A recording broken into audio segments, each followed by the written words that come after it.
নমস্কাৰ ছাত্ৰ ছাত্ৰীসকল ফিউচাৰ টুডে ইউটিউব চেনেললৈ আপোনালোকক পুনৰবাৰ স্বাগতম জনোৱা হৈছে। ছাত্ৰ ছাত্ৰীসকল আজি আমি আলোচনা কৰিম যে নবোদয় পৰীক্ষাত কেইটা ৰিজনিং আহে অৰ্থাৎ কেই প্ৰকাৰৰ ৰিজনিং আহে। আমাৰ নবোদয় পৰীক্ষাত ৰিজনিঙৰ প্ৰশ্ন কেই ভাগত পাম আমি কেনেকুৱা প্ৰশ্নবোৰ আহে সেই প্ৰশ্নবোৰ আজি আমি ডিসকাস কৰিম। গতিকে ভিডিঅ'টো অলপ দীঘল হ'ব পাৰে, আপোনালোকে শান্তি সহকাৰে অলপ দেৰি ভিডিঅ'টো আপোনালোকে চাব স্কিপ নকৰাকে, আৰু প্ৰত্যেকটো প্ৰশ্ন মই আপোনালোকক বুজাই দিম ভালকৈ কেনেকৈ প্ৰশ্ন আপোনালোকে উত্তৰটো সহজে কৰিব। সেয়েহে আজি আমি আলোচনা কৰিম যে নবোদয় পৰীক্ষাত অহা ৰিজনিংবোৰ কেই প্ৰকাৰৰ আহে, কেনেকুৱা ধৰণৰ প্ৰশ্ন থাকিব পাৰে ৰিজনিঙৰ ভিতৰত, কি টাইপ হয় সেইবোৰ বিষয়ে আমি বুজিম। তে বলক পলম নকৰাকৈ আৰম্ভ কৰিছোঁ। প্ৰথম প্ৰশ্নটো আপোনালোকে চাই আছে। প্ৰথম প্ৰশ্নটো এনেকুৱা হয় যে অমিলটো বাছি উলিওৱা। এই প্ৰথম প্ৰশ্নটো হয় অমিলটো বাছি উলিওৱা, অৰ্থাৎ আপোনালোকৰ 5টা প্ৰশ্ন আহিব এনেকুৱা ৰিজনিঙৰ যে অমিলটো আপোনালোকক বাছি উলিয়াব লাগিব। তে নিশ্চয় আপোনালোকে ইয়াত চাই আছে যে আপোনালোকক এইটো উত্তৰ চিত্ৰটো প্ৰশ্ন চিত্ৰ এইটো হয়। তাৰপিছত আপোনালোকে ইয়াৰ পৰা অমিল চিত্ৰটো বাছি উলিয়াব লাগিব। অমিল চিত্ৰটো কেনেকুৱা হয় আপোনালোকে চাব। প্ৰথমে এ চিত্ৰটো চাওক। এই চিত্ৰটোত কি হৈছে, এই দুটা গোলাই পৰস্পৰকে কটাকটি কৰিছে নহয় জানো, নিশ্চয় দেখি পাইছে। এই ইয়াত দুটা গোলকে কটাকটি কৰিছে, তাৰপিছত ইয়াতো দুটা গোলকে কটাকটি কৰিছে হয়নে, নিশ্চয় চাই আছে। তাৰপিছত ইয়াতো দুটা গোলকে কি কৰিছে, কটাকটি কৰিছে, চাই আছে। কিন্তু ডি নম্বৰ প্ৰশ্নটো লৈ চাওক। ডি নম্বৰ প্ৰশ্নটো কি হৈছে, ইয়াত 3বাৰ কটাকটি কৰা হৈছে হয়নে, ইয়াত 3বাৰ কটাকটি কৰা হৈছে। গতিকে নিশ্চয় বুজি পাইছে ইয়াত অমিলটো কোনটো হ'ব।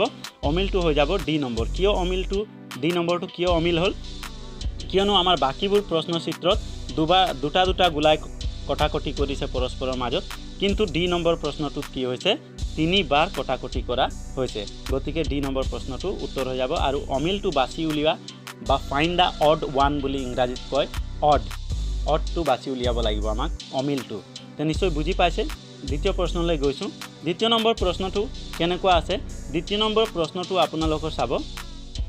প্ৰথম প্ৰশ্নটো আমি অমিলটো বাছি উলিয়ালোঁ, আৰু এই প্ৰশ্নটোত আমি মিলটো বাছি উলিয়াব লাগিব। সমৰূপ থকা অৰ্থাৎ চেম থকা চিত্ৰটো আমি বাছি উলিয়াব লাগিব। অৰ্থাৎ 5টা প্ৰশ্ন আপোনালোকৰ অমিলটো বাছি উলিয়াবলৈ আহিব, আৰু 5টা আহিব মিল থকাটো, অৰ্থাৎ একে দেখা চেম থকা চিত্ৰ আহিব, সেইটো বাছি উলিয়াব লাগিব। এনেকুৱা প্ৰশ্ন 5টা আহিব। তে নিশ্চয় ইয়াত দেখি পাই আছে, ইয়াত চিত্ৰটো দিয়া আছে, এইটো প্ৰশ্ন চিত্ৰ হয়। এইটো চিত্ৰত চব কাৰচিনকেইটা বাহিৰ ফালে মুখ কৰিছে হয়নে, চব কাৰচিনকেইটা এইফালে বাহিৰ ফালে মুখ কৰি আছে, নিশ্চয় চাইছে। এতিয়া আমি এই চিত্ৰটোৰ নিচিনাই চেম চিত্ৰ এ বি চি ডিৰ পৰা বাছি উলিয়াব লাগিব, ঠিক আছে। তে নিশ্চয় আপোনালোকে বুজি পাইছে, এইটো মিলটো বাছি উলিয়াব লাগিব। তেতিয়া আমি চাওঁচোন বলক এ নম্বৰ প্ৰশ্নটো চাওঁ কেনেকুৱা হয়। এইটো বাহিৰত গৈছে ঠিকে আছে, বাহিৰত গৈছে ঠিকে আছে, এইটোও বাহিৰত গৈছে কিন্তু এইটো ভিতৰত গৈছে, গতিকে এইটো নহ'ব, নিশ্চয় বুজি পাইছে। তাৰপিছত এইটোও বাহিৰত গৈছে, এইটোও বাহিৰত গৈছে, এইটোও বাহিৰত গৈছে, কিন্তু এইটো ভিতৰত গৈছে, এইটোও কি হ'ব, নহ'ব, কিয়নো আমাৰ ইয়াৰ চাৰিওটা কি হৈছে বাহিৰে গৈ আছে হয়নে, কাৰচিনটো বাহিৰে গৈ আছে। এতিয়া চি নম্বৰটো চাওঁ আমি।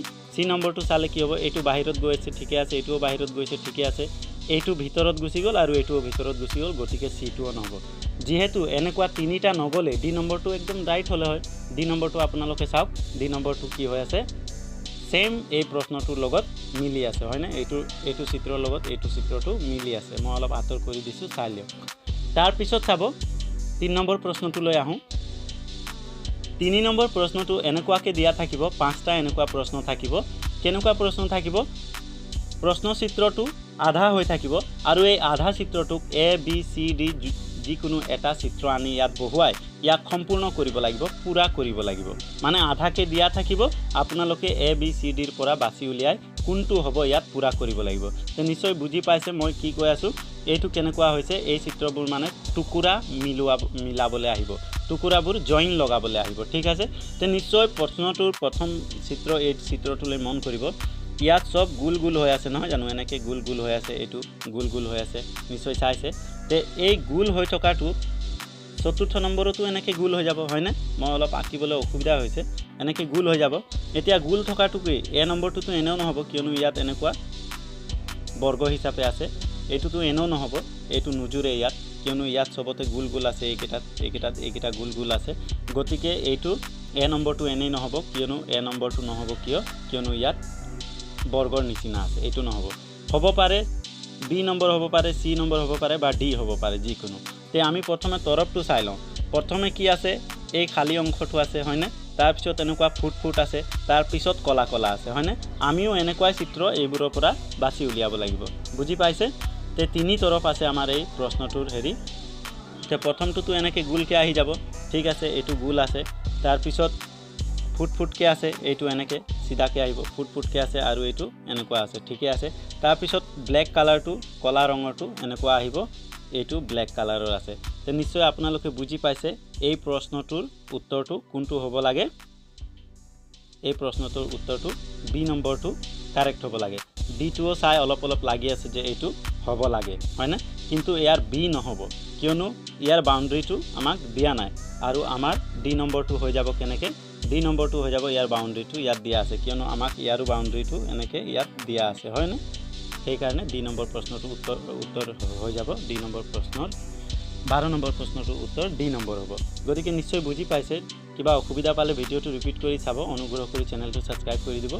তাৰপিছত এইটো হৈ গ'ল যোৰাটো, টুকুৰাটো যোৰা লগাব লাগিব। এই টুকুৰাবোৰ কি কৰিব লাগিব, যোৰা লগাব লাগিব। তো যোৰা লগোৱা প্ৰশ্ন 5টা আহিব, আপোনালোকৰ মনত ৰাখিব, 5টা প্ৰশ্ন আহিব।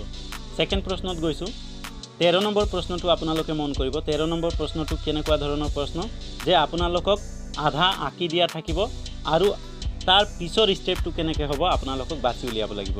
এনেকুৱা আমাৰ এবাৰ আঁকিছে এনেকুৱা, তাৰপিছত আঁকিছে এনেকুৱা, ইয়াত এইটো অলপ বেছিকৈ দি দিলে হয়নে। তাৰপিছত 3 নম্বৰ চিত্ৰটো লৈ চাওক। 3 নম্বৰ চিত্ৰটোত এইটো দিয়া আছিলে এইটোত, আৰু ইয়াত আকৌ এটা এনেকৈ দি দিলে হয়নে। তো 3 নম্বৰ প্ৰশ্ন চিত্ৰটোত আপোনালোকে চাইছে যে লাহে লাহে আঁকি আহি আছে। এতিয়া ইয়াত কি হ'ব সেইটো আমি বহুৱাব লাগিব, মানে এনেকুৱা আইডিয়া লগাই এটা প্ৰশ্ন দিব, মানে আধা অঁকা থাকিব আৰু আধাটো কেনেকুৱা আঁকিব সেই ধৰণে অনুমান লগোৱা এটা প্ৰশ্ন আহিব। এটা মানে 5টা আহিব ইয়াৰ পৰা। তে আমি নিশ্চয় এইটো প্ৰশ্ন আগতে আলোচনা কৰিছোঁ। যিহেতু এইটো এবাৰ অঁকা আছিলে, ইয়াত আকৌ দুবাৰা ইয়াত আঁকিলে, এতিয়া 3বাৰত কি হ'ব, ইয়াতো আমি এনেকৈ এটা আঁকি দিলে এই চিত্ৰটোৰ লগত এই চিত্ৰটো মিল হৈ যাব আৰু এ নম্বৰটো শুদ্ধ হৈ যাব হয়নে। বাকী এইকেইটাতো নহ'বই, আপোনালোকে চালেই গম পাই আছে। আমি একেবাৰে 2টা বনাই দিব নোৱাৰিম হয় নাই। এটা বনাই আহি আছে, এটা ইয়াত বনালে, ইয়াত 2টা বনালে, 3 নম্বৰটোত আমাৰ ইয়াত কি হ'লে হয়, ইয়াত 3টা হ'ব এনেকুৱা। নিশ্চয় বুজি পাইছে। এনেকুৱা প্ৰশ্ন আহিব আপোনালোকৰ, আধা সিহঁতে ড্ৰয়িং কৰি দিব, আঁকি দিব, আধাটোতে এৰি দিব, সেই আধাটোৰ পৰা আপোনালোকক আঁকিব লাগিব। তাৰপিছত 20 নম্বৰ প্ৰশ্নটোলৈ গৈছোঁ। 20 নম্বৰ প্ৰশ্নটো কেনেকুৱা আছে চাব। এইটো খুব সহজ প্ৰশ্ন। এইটো প্ৰশ্নত কি কৈছে, প্ৰথমে চিত্ৰটোলৈ মন কৰিব। প্ৰথমে দিছে পূৰণ চিন ইয়াত হয়নে, এই চিত্ৰটোত পূৰণ চিন দিছে। পূৰণ চিন দিয়াৰ পিছত এই পূৰণটো ডাঙৰ হৈ গৈছে ইয়াত গৈ হয়নে। ইয়াতো পূৰণ চিন আছিলে সৰুকৈ, আৰু এই পূৰণ চিনটো ইয়াত হ'লে একদম ডাঙৰ হৈ গৈছে, ঠিক আছে। একেবাৰে সহজ প্ৰশ্ন। এই সৰু পূৰণটো যদি গৈ ইয়াত যদি ডাঙৰ হৈ গৈছে, তেতিয়া এই সৰু প্লাছটো গৈ এইফালেও ডাঙৰ প্লাছ হৈ যাব হয় নাই। নিশ্চয় বুজি পাইছে। এনেকুৱা অনুমানিক প্ৰশ্ন দিব, অনুমান লগোৱা প্ৰশ্ন আপোনালোকৰ নৱোদয়ত আহিব। তো নিশ্চয় আপোনালোকে বুজি পাইছে। ইয়াত যদি সৰু পূৰণটো ইয়াত ডাঙৰ পূৰণ হৈ গৈছে, ইয়াত সৰু প্লাছটো কি হৈ যাব, ইয়াত ডাঙৰ প্লাছ হৈ যাব হয়নে, ইয়াত ডাঙৰ প্লাছ হৈ যাব। এতিয়া খুব ভালকৈ মন কৰিব প্ৰশ্নৰ উত্তৰ চিত্ৰটোলৈ। এ বি চি ডিৰ পৰা কোনটো হ'ব। ডিটোতো কোনো পধ্যেই হ'ব নোৱাৰে, আৰু চিটো নহ'বই, আৰু এটো পূৰণ হৈ আছে, এইটো আমাক পূৰণ দিয়া নাই হয়নে, আমাক ইয়াত যোগহে দিছে। গতিকে ইয়াত কি প্ৰশ্ন আহি যাব, ইয়াত কি উত্তৰটো আহি যাব, ইয়াত বি নম্বৰটো আহি যাব। মই মুচি দিছোঁ, এবাৰ ভালকৈ চাই লওক। এই প্ৰশ্নটোৰ লগত সামঞ্জস্য থকা এই প্ৰশ্নটো আছে হয়নে। এনেকুৱা এই বি উত্তৰটো শুদ্ধ হৈ যাব আপোনালোকৰ। পলম নকৰাকৈ বেলেগ প্ৰশ্নলৈ গৈছোঁ। এনেকুৱা এটা প্ৰশ্ন আহিব আপোনালোকৰ 21 নম্বৰ প্ৰশ্ন চাওক। 21 নম্বৰ প্ৰশ্নৰ নিচিনা 5টা প্ৰশ্ন আহিব। ইয়াত কি কৰিব লাগিব, কোনটোত আমি সমানকৈ বহাই দিলে মানে কি হৈ যাব, চিত্ৰটো পূৰা সম্পূৰ্ণ হৈ যাব। এনেকুৱা সম্পূৰ্ণ হোৱাটো এটা প্ৰশ্ন আহিব। তেতিয়া আপোনালোকে হয়তো চায়ে গম পাইছে যে ইয়াত কেনেকুৱা চিত্ৰ এটা আমি বহালে এইটো গোল হৈ যাব আৰু সম্পূৰ্ণ হৈ যাব, এনেকুৱা গোল হৈ সম্পূৰ্ণ হৈ যাব। নিশ্চয় বুজি পাইছে। তাৰপিছত আমি চাওঁ, এইটোতো এইফালে মুখ কৰিছে, নহ'ব, আমাক এইফালে মুখ কৰি থকাটো লাগে, তেতিয়াহে আমি ইয়াত সোমাম হয় নহয়। এইটোতো নহ'ব, কিয় নহ'লে আপোনালোকে অলপ চাই ল'ব, খুব ভালকৈ চিন্তা কৰিলে পাই যাব, সহজ প্ৰশ্ন হয়। তাৰপিছত এইটো হ'ব পাৰে, আৰু এইটোতো নহবই, এইটোতো সেম হৈ গৈছে এনেকুৱা, এইটো নহবই। গতিকে সি নম্বৰটো নহলে আৰু ডি নম্বৰটো কি হ'ব, ডি নম্বৰটো অলপ বেকাকে আছে এনেকুৱা, এইটো আৰু এইটো সিধা আছে, এইটো বেকা আছে। খুব ভালকৈ চাওকচোন ডি নম্বৰটো ইয়াত এনেকৈ সিধা আছে আৰু এইটো হলে অলপ বেকাকে দিয়া আছে। গতিকে ডি নম্বৰটো হোৱাৰ সম্ভাৱনা একেবাৰে নাই। ইয়াৰ উত্তৰটো বিটো হৈ যাব, বি হৈ যাব। আৰু এইটোতো উল্টাকে দিয়া আছে, এইটো ক'তনো সোমাব। এতিয়া এই চিত্ৰটো লৈ যদি আমি ইয়াত সোমাই দিওঁ, এইটো চিত্ৰত যদি সোমাই দিওঁ, তেতিয়া চিত্ৰটো কেনেকৈ দেখিব জানেনে? চিত্ৰটো তেতিয়া এনেকৈ গোল হৈ যাব, এনেকৈ গোল হৈ যোৱাৰ পিছত এই ভাগটো ইয়াত পুৰা সোমাই যাব, এনেকৈ ইয়াত সোমাই যাব আৰু চিত্ৰটো সম্পূৰ্ণ হৈ যাব। নিশ্চয় বুজি পাইছে। পলম নকৰাকৈ বেলেগ প্ৰশ্নলৈ গৈছোঁ, কিয়নো আজি 10টা প্ৰশ্ন লৈছোঁ মই। ভিডিঅ'টো দীঘল হৈ গ'লে আপোনালোকে বৰিং পাব চাই। নেক্সট প্ৰশ্নটো কি আছে, দাপোনৰ প্ৰশ্ন। মই আপোনালোকক কৈছিলোঁ যে যিকোনো এটা প্ৰশ্নৰ আগত, এইটো প্ৰশ্ন হয়, ইয়াৰ আগত কি কৰিব, আপোনালোকক এনেকুৱা দাপোন দি দিব। এনেকুৱা চিত্ৰ চালে XY বুলি চালে আপোনালোকে গম পাই যাব যে এইটো আইনা হয়, দাপোন। আমি ঘৰত যে ব্যৱহাৰ কৰোঁ, আইনা চাই যে স্কুল যাওঁ, ক'ৰবাত আলহী যাওঁ, বিয়া খাব যাওঁ, সেইটো আইনা হয়। তে আইনা যদি আমি চাই লওঁ, আইনাৰ প্ৰশ্নটো আমি কেনেকৈ কৰিম, মই সেইদিনা আপোনালোকক কৈছিলোঁ যে এই আইনাখনৰ ওচৰৰ লেটাৰটো কোনটো হয়, এন হয়। তে প্ৰথমে এন বহিব, কিন্তু এনটো কি হ'ব, উল্টা হৈ যাব, এনেকৈ উল্টি যাব। তাৰপিছত চিত্ৰটো কোনটো হয়, আইনাৰ একেবাৰে ওচৰতটো এন হ'ল, আইনাৰ দ্বিতীয় ওচৰত কোনটো হ'ব, দ্বিতীয়বাৰৰ ওচৰতো এ হ'ব। এটোতো যেনেকৈ থাকে তেনেকৈয়ে থাকে, এ এনেকুৱা হৈ যাব। আৰু একেবাৰে লাষ্টত আইনাৰ শেষত কি আছে, এফ আছে। এফটো কি হ'ব, আইনাত দেখালে উল্টা হৈ যাব, এফটো এনেকৈ কৰি এনেকৈ আহি যাব, হয়নে? তে আমি পালোঁ কি, আমি পাইছোঁ এন পাইছোঁ এনেকুৱা, তাৰপিছত এ পাইছোঁ, হয়নে? তাৰপিছত এফটো এনেকৈ উল্টা হৈ গৈছে, এনেকৈ উল্টি গৈছে। তে আমি এই চিত্ৰটো, এই আখৰবোৰ ক'ত দেখি আছোঁ, এফ মিলিছে, এ মিলিছে আৰু এনটো উল্টা হৈ আছে। গতিকে আপোনালোকে নিশ্চয় গম পাইছে কোনটো হৈ যাব উত্তৰটো হৈ যাব ইয়াত বি নম্বৰ, উত্তৰটো শুদ্ধ হৈ যাব। আগতো মই এইটো বুজাইছিলোঁ আপোনালোকক বহুত ভালকৈ। ভিডিঅ'টো চোৱা নাই যদি ভালকৈ চাই ল'ব, আপোনাৰ প্ৰশ্নবোৰ অতি সহজে আপোনালোকে কৰিব পাৰিব। ছেকেণ্ড প্ৰশ্নলৈ গৈছোঁ। ইয়াত কাগজ কটা প্ৰশ্ন হয়। আপোনালোকক যিকোনো এটা এনেকুৱা দি দিব যে এইটো এটা কাগজৰ টুকুৰা বৰ্গ আকাৰে লোৱা হৈছে, এই কাগজৰ টুকুৰা হয় ইয়াত, ঠিক আছে। এই কাগজটোক দুটা ভাগত ভাগ কৰিছে, সমান দুটা ভাগ কৰিছে। ভাগ কৰাৰ পিছত কেনেকুৱা হৈ যাব, এনেকুৱা হৈ যাব। সমান ভাগ কৰি দিলে নহয় জানো, সমান ভাগ কৰাৰ পিছত এনেকুৱা হৈ গ'ল। এইটোকে আকৌ দুভাগ কৰিছে, এইটোকে কি কৰিছে, আকৌ দুভাগ কৰিছে। এনেকুৱা দুভাগ কৰাৰ পিছত কি হৈ যাব, এনেকুৱা হৈ যাব, এটা ভাগ এনেকুৱা হৈ যাব, নহয় জানো। খুব ভালকৈ কাগজ কাটি ঘৰত চাবচোন, ঘৰত যে কেঁচি দি, চুলি কটা কেঁচি দি সৰু কাটি চাবচোন। জ্যামিতি বক্সত আপোনালোকৰ কেঁচি থাকে নহয়, সেইটো দি কাটি চাব। তে এনেকুৱা সৰু হৈ গ'ল। আৰু সেই সৰু এটা টুকুৰা দি, এই সৰু টুকুৰাটো যে আছে, এইটোক কি কৰিছে, এনেকুৱা এবাৰ এনেকৈ কৰি দিছে, এনেকুৱাকৈ এইটো শেষত কাটি দিছে কেঁচি দি, ঠিক আছে।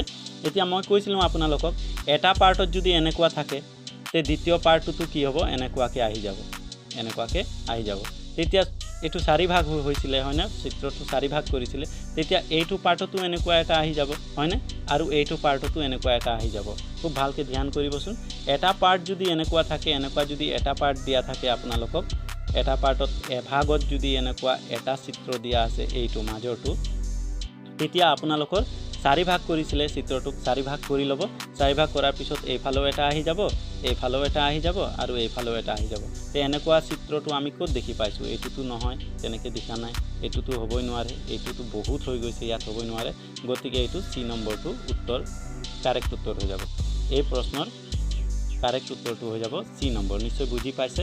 ভিডিঅ'টো বেছি দীঘল হৈ যাব পাৰে বুলি মই অলপ সোনকালে কৰিবলৈ চেষ্টা কৰিছোঁ। নেক্সট প্ৰশ্নটো আমি চাইছোঁ। নেক্সট প্ৰশ্নটো একেবাৰে সহজ, যে এই টুকুৰাবোৰ, ইয়াত থকা টুকুৰাবোৰ এইকেইটাত ক'ত লুকাই আছে, এইটো বিচাৰি উলিয়াব লাগে। ইয়াত থকা টুকুৰাবোৰ, কেইটা টুকুৰা আছে ইয়াত, আমি ভালকৈ হিচাপ কৰিছোঁ। এটা আয়ত আছে, আকৌ এইফালেও এটা আয়ত আছে, এইটো আয়ত আছে, হয়নে? তাৰপিছত এইটো আয়ত আছে, তাৰপিছত ইয়াত এটা টুকুৰা আছে আৰু ইয়াত এটা ত্ৰিভুজ আছে। এইবোৰ ক'ত লুকাই আছে আমি বিচাৰি উলিয়াব লাগিব। ক'ৰ পৰা? ABCDৰ পৰা, ঠিক আছে। তো বলক আমি বিচাৰি উলিয়াওঁ কোনটো হ'ব। এই আয়ত এটা ধৰি লওক, এইটোৰ লগত মিলি গ'ল, আয়ত হৈ গ'ল। তাৰপিছত এইফালৰ আয়তটো কি হ'ল, এইটো যোনটো আয়ত আছিলে, এই আয়তটো আহি ধৰি লওক এইটোত মিলি গ'ল, হয়, এইটো আয়তৰ মিলি গ'ল। তাৰপিছত এই চিত্ৰটো, ত্ৰিভুজটো আহি ইয়াৰ লগত মিলি গ'ল, মিলিছেনে? তাৰপিছত এই টুকুৰাটো আহি লাহেকৈ ইয়াৰ লগত মিলি গ'ল। খুব ভালকৈ মিলাই চাবচোন মই মুচি দিছোঁ এবাৰ গতিকে এই প্ৰশ্নৰ উত্তৰটো হৈ যাব এই প্ৰশ্নৰ উত্তৰ হৈ যাব সি নম্বৰ এনসাৰটো ৰাইট হৈ যাব ঠিক আছে পলম নকৰাকৈ বেলেগ প্ৰশ্নলৈ গৈছোঁ আৰু এটা প্ৰশ্ন আপোনালোকৰ এনেকুৱা আহিব যে আপোনালোকে ইয়াত দেখি আছে এই জেড চিত্ৰটো আছে ইয়াত জেড হয়নে ABCD এইটো জেড আখৰ নহয় জানো একেবাৰে শেষত 26 নম্বৰ আখৰটো এই জেড আখৰটো ABCD এই চিত্ৰবোৰত ক'ত লুকাই আছে আমি বিচাৰি উলিয়াব লাগিব তো অতি সহজে মই আপোনালোকক কৈ দিওঁ একেবাৰে ডি নম্বৰ অপশ্যনটো লৈ চাওকচোন একেবাৰে ডি নম্বৰ অপশ্যনটোত কি হৈছে জেড আখৰটো এই জেড আখৰটো একেবাৰে ডি নম্বৰ উত্তৰত ইয়াত লুকাই আছে ইয়াৰ পৰা এনেকৈ গৈছে খুব ভালকৈ চাব মই মুচি দিছোঁ এইটো তো আপোনালোকৰ নবোদয়ৰ ৰিজনিং এনেকুৱা প্ৰকাৰৰ আহিব 10টা প্ৰকাৰ মুঠ 10 প্ৰকাৰৰ আহিব বেলেগ বেলেগ টাইপৰ আহিব আৰু আপোনালোকক এনেকৈ উলিয়াব লাগিব যদি ভিডিঅ'টো ভাল লাগিছে আৰু মোৰ চেনেলৰ সকলো ভিডিঅ' দেখা নাই তো